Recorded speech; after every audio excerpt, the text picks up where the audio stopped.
This podcast is intended for a mature audience over 19 years of age and is provided on an educational and informational basis. Any material presented is for informational purposes only and should not be taken as a substitute for professional medical advice or as an endorsement or medical claim by Pattison Media, Everything Podcasts, or any advertiser. Marijuana is a weed and spreads like crabgrass once it goes to seed. But 3 Marines armed with flamethrowers live up to the Corps' boast. They have the situation well in hand. The former evidence in drug cases was soaked in gasoline and then set afire. About 300 pounds of pot, most of it in brick form, was in the pile. Today on the Canadian Podcast, we're breaking the law. They'd been doing surveillance on me in a bunch of locations for at least 6 months and following me around, although they didn't quite get me. Don Briere ran Weed, Smoke and Gift prior to legislation. Over 30 gray area dispensaries across 6 provinces. He was behind the first storefront in North America to sell cannabis to anyone who asked. But before that, he had a whole other career in cannabis running a massive growing operation in BC. We'll tell you that story. We're also talking to Ted Smith of Victoria Cannabis Buyers Club. They're a compassion club that's been providing medical cannabis since 2006. We got arrested a few times in the store there, like 4 raids within 13 months.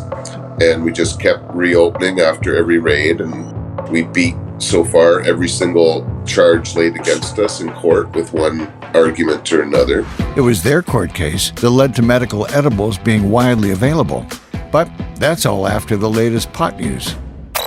With the latest pot news, I'm Jay Coburn. Cannabis stores in Saskatchewan are no longer required to ask for proof of age in store on every retail transaction as of June 5th. Shoppers who appear under 25 will still be required to show proof of age, though.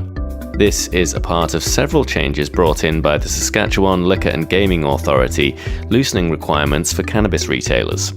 In the USA, the Drug Enforcement Agency, the DEA, is proposing an effective ban on Delta-8 THC products. Delta-8 THC is a compound very similar to the THC found in most cannabis plants, but is sold in states where recreational cannabis isn't yet legalized in order to skirt the law. It can be extracted from hemp or produced synthetically from CBD. 14 states have banned Delta-8 THC already, though it can still be bought online. And NFL player Le'Veon Bell has admitted to smoking cannabis before playing. The former Pittsburgh Steeler, who's now a free agent, made the confession in a recent episode of the Steal Here podcast. In 2021, the NFL made significant changes to its guidelines. Players are only required to drug test for cannabis just once at the beginning of training camp. That's the pot news. I'm Jay Coburn. Back to Don. In Victoria, BC, there's a cannabis store called Victoria Cannabis Buyers Club. It's a nonprofit, community-owned store selling cannabis at discounted rates to patients, and it's run by this man. My name's Ted Smith, and I've been a cannabis activist for almost 28 years now, and I've done a lot of different things, but my main focus has been the Victoria Cannabis Buyers Club, selling medicine to patients since January 1996. Before recreational cannabis was legal, there were medical dispensaries or compassion clubs, as they're often known. Compassion clubs have been a general term applied to medical dispensaries like ours. Starting in the 1990s down in the United States, people began to gather together and risk getting arrested in order to ensure that people that were sick with AIDS and cancer and such had access to medicine. And so in the United States in 1996, the Compassionate Use Act was passed. And that really kind of coined the term for compassion clubs and compassionate access. Ted has fought the government a bunch of times and won, most notably in the case that led to cannabis edibles being available for sale the same way as flower for medical purposes. And Ted continues to run into the law.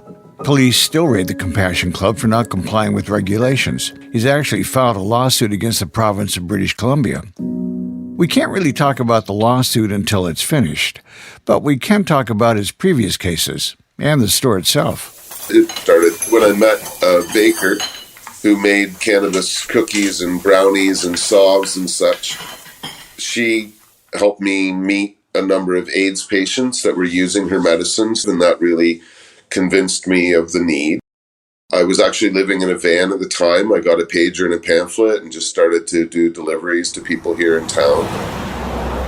I'm not even from Victoria, so it was really starting from scratch. And then got an apartment, operated out of there for a few years before getting a storefront in downtown Victoria. And that was 2001. And then we got arrested a few times in the store there, like 4 raids within 13 months. And we just kept reopening after every raid. And we beat, so far, every single charge laid against us in court with one argument or another. In 2009, our bakery was raided, and my employee, Owen Smith, was charged with trafficking THC for making it in cookies. And so we fought that to the Supreme Court of Canada. In 2015, we won a unanimous decision at the Supreme Court of Canada that made edibles and extracts legal for patients. It was really the final blow in prohibition, and the government started to talk about legalization after that court case. It completely changed the way cannabis was perceived as medicine in the medical community, because obviously as an edible product, it's much more efficient and easier for the medical community to get their head around than smoking a medicine.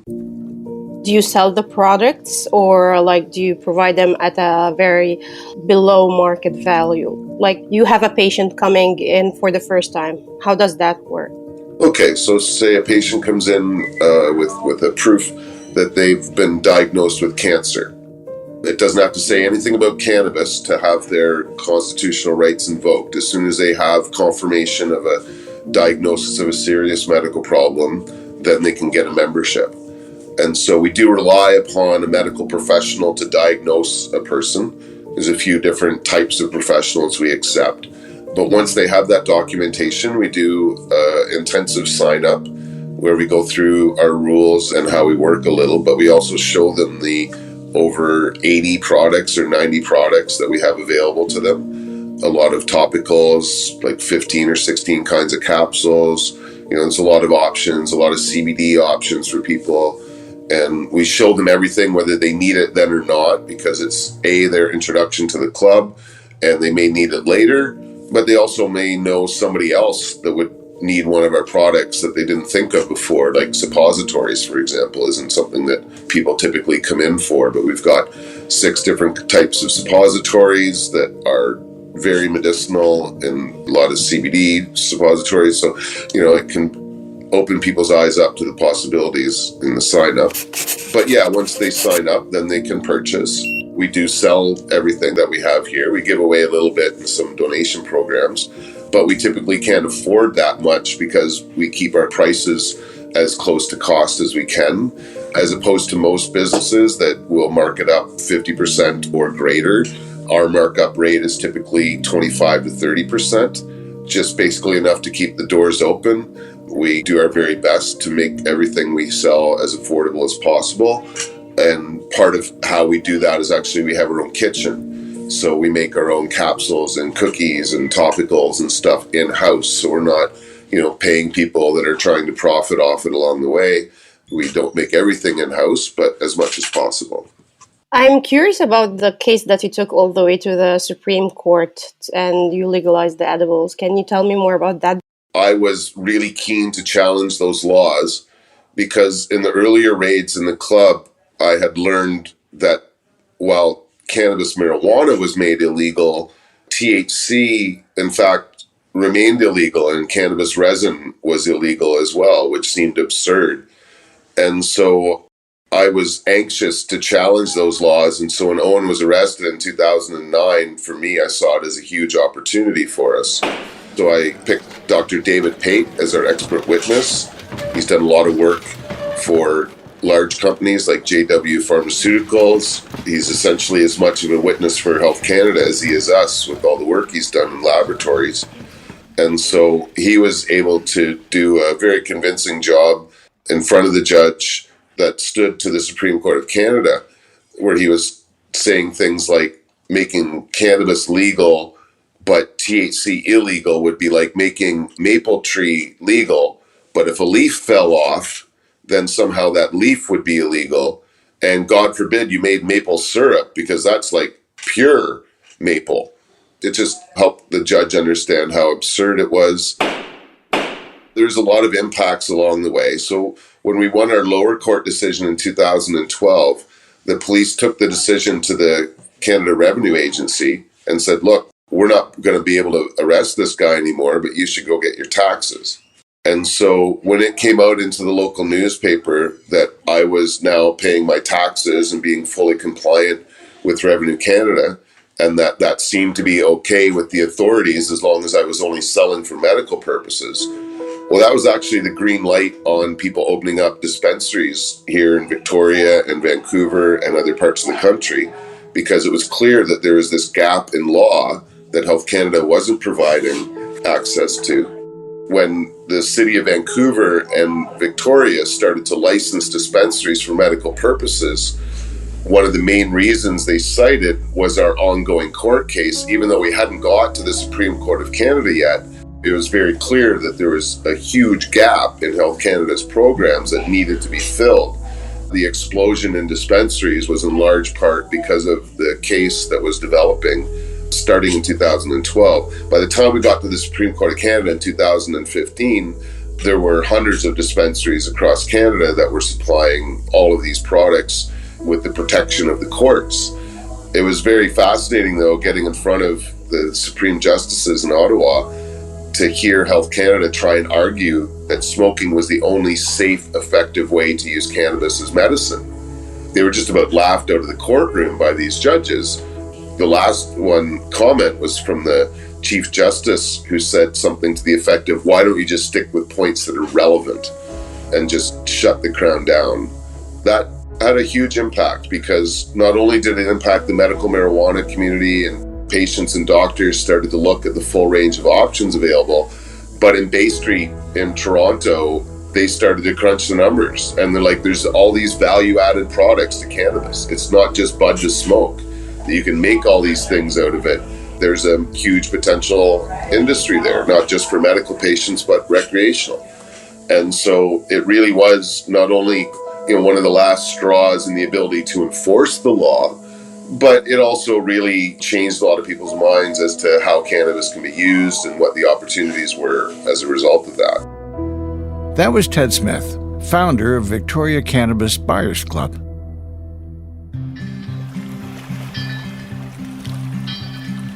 If you were in Vancouver in the early 2000s, you might remember this man.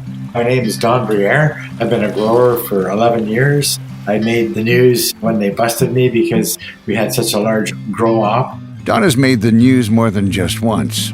Famously, when he opened the first non-medical cannabis storefront in North America back in 2004, 14 years before legislation. Meanwhile, a Vancouver store is creating a huge controversy tonight by selling marijuana over the counter to anyone who walks in and wants to buy some. The Kine Cafe on Commercial Drive. There's so much to tell about Don's life and connection to cannabis that we're splitting the story into two parts. We'll tell the story of Kine Smoke and Beverage in the next episode. He opened the store while still on parole for another crime, though. We had over 30 operations, and basically we had a clip every day. So we were producing a lot of cannabis. In the late 80s and 90s, Don Briere was one of the biggest growers in BC. This is the story of those years. It started when he was a teenager. We got a hold of somebody's older brother, and they gave us a little wooden matchbox full of cannabis. Obviously, we don't endorse underage consumption of cannabis. That's still illegal, but this is what Don was up to. There were about maybe 3 or 4 joints in there, and we sat by the park and we rolled some up and smoked it.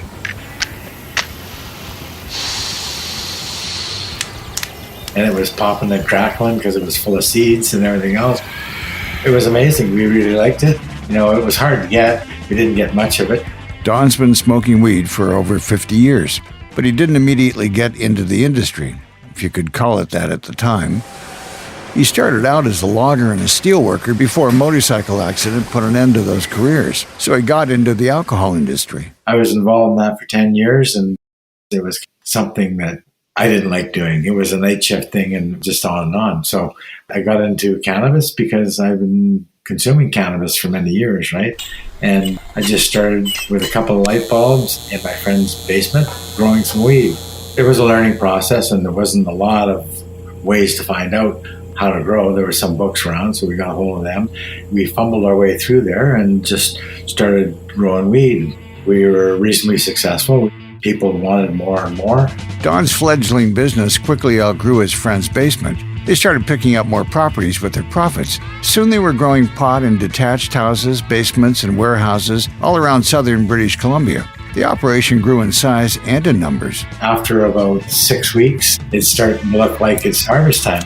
And then after that, basically you have a clip crew come in, usually 8 to 10 people, and they would just start chopping down the crop. It'd take maybe 8-10 hours. Don says that at their peak, the operation had 2 clip crews working full-time across 30 locations, with 2 people staffing each location full-time. In the end, we were producing about 2 tons of weed per year. So it was a lot of cannabis. And as they grew, so did the industry. Don says his operation was where a bunch of other growers started their illicit careers. We would hire people, right? And as people came in to do the work, they also wanted to become involved in the industry. And after a while, holy smokes, it was like so many people growing weed. These operations didn't just need people, though. They were hungry for electricity. If you walked into a good grow, you had what they call flip-flop, where you had 16 lights, 8 on one side, and then as soon as the lights went off for a 12-hour darkness period, that's how you traded your cannabis, the other side flipped on automatically, right? And so you were running 16 lights. You had some beds in there, you had the lights set up, you had fans set up, maybe air conditioning in the summertime, a little bit of heat in the wintertime. I think the largest grow we had was 120 lights. So Don was running all these grow-ups, guzzling power and stinking of cannabis, all illegally. He and his crew had to find ways to cover up their operation. It was kind of a game of cat and mouse with the police and the power company. If you had a hydro bill and it was this high, and all of a sudden the hydro bill went way up there and long, you're giving yourself away. So the hydro bill was one giveaway, and the police had infrared sensors that could detect the lights even when the curtains were drawn. They needed a warrant to point at the house, though, so they would point it at the power cable, and that would be glowing bright white with all the additional power. So Don's crew would bypass the hydrometer, not to save money, but to avoid getting caught. Pretty soon, though, the power company figured out people were doing this, and they figured out how to spot it. Don had someone watching for someone from the power company at each location. When they spotted them coming, they had a solution. We had electronic magnetic contact switch, and all you had to do is hit the switch, and the power to the grow-up would shut off completely, right? Because, you know, the meter's here, and then it goes to the house, but you'd cut the pipe up here, and you'd put a tap in, and this is called a hot tap, right? It's kind of dangerous. Obviously, don't do this at home. Even if you wanted to try, this was in the 1990s. We're pretty sure the power company has figured out ways to catch you. Then there was the other giveaway, the smell. They had a few ways to get rid of that. Some you might expect, like air purifiers. Others are less obvious. In one location, they hired a carpenter. There was a fairly large building, and you had to roll up doors. We put up a wall in between the larger part of the building, and we had a carpenter come in there, and he was building cedar boxes and all kinds of stuff. And instead of him renting a place off us, we actually paid him to come in and build boxes to sell just for the smell of the cedar and look like it was a legitimate operation. That one definitely worked, along with some other measures, because someone else got raided in the same building. The police left their cedar-scented unit alone. For a while, Don was living a decent life. Nothing too fancy. He had a pretty nice house, a couple of cars, and a decent amount of money. He also had 4 blue vans. Why? Because Don was starting to watch his back for the police. By the time I bought the 3rd van, my wife said to me, "Oh, why don't you get a different color van?" And I said, well, because, you know, it looks like I got the same van. And believe it or not, on my 4th blue van, somebody came up to me and says, "Wow, you're still driving that old blue van, are you?" Don was running a huge operation manufacturing an illegal product. He was right to be worried. There's a saying, you aren't really paranoid if they're really out to get you. Well, Don Briere was not paranoid. They'd been doing surveillance on me in a bunch of locations for at least 6 months and following me around, although they didn't quite get me, but I would kind of slow down for a yellow light, and then just at the last second I'd put my foot on the gas and go through so there was nobody behind me. And they would use their own vehicles, their personal vehicles, and the guy that was behind me, he'd be called the Eye. And they would swap off. The one guy would turn left and the other guy would come up behind me and, well, not right behind me, but, be following me, maybe even a car behind, right? And so they would use 6, 7 cars and they would parallel follow you if there was a square. But Surrey had Fraser Highway, which angles through there, and lots of dead ends all over the place. So they had a really, really, really hard time following me, but that's what they were doing. In 1999, 11 years after Don planted that first seed in his friend's basement, the police finally caught up with him. Oh, it went down pretty hard, yeah. Don was in one of his warehouses, not one of the big grow ops. This was more like research and development. I had a false store going in there to go into the other warehouse where I was doing genetic engineering and all. I never went into that one from the front. We just went into the one that was beside it, right? That's where we put all the equipment together and the boards for the flip-flops. And so one morning, Don was sitting in the office of his 2,000 square foot warehouse. Between him and the main warehouse space was one-way glass, only transparent from the office and a door. He was paying a contractor when it happened. I'm sitting there, I'm just handing him the $5,000 and $50 bills, right? And I see this guy, and he leans over, and I can see him leaning over, and he's like this, banging on the glass door. And I said, what the F? And then I look, and right in front of my truck, there's this young guy, right? It's like he's running on the spot, and I'm looking at his off. It looks like we're getting raided. And then I told the other guys to say, hey, Jim, I just cracked the door open. And so he opened the door, and man, they just came in like guns up in the air, and they had balaclavas on, all bullshit. And it was like up against the wall, and holy, it was something else, right?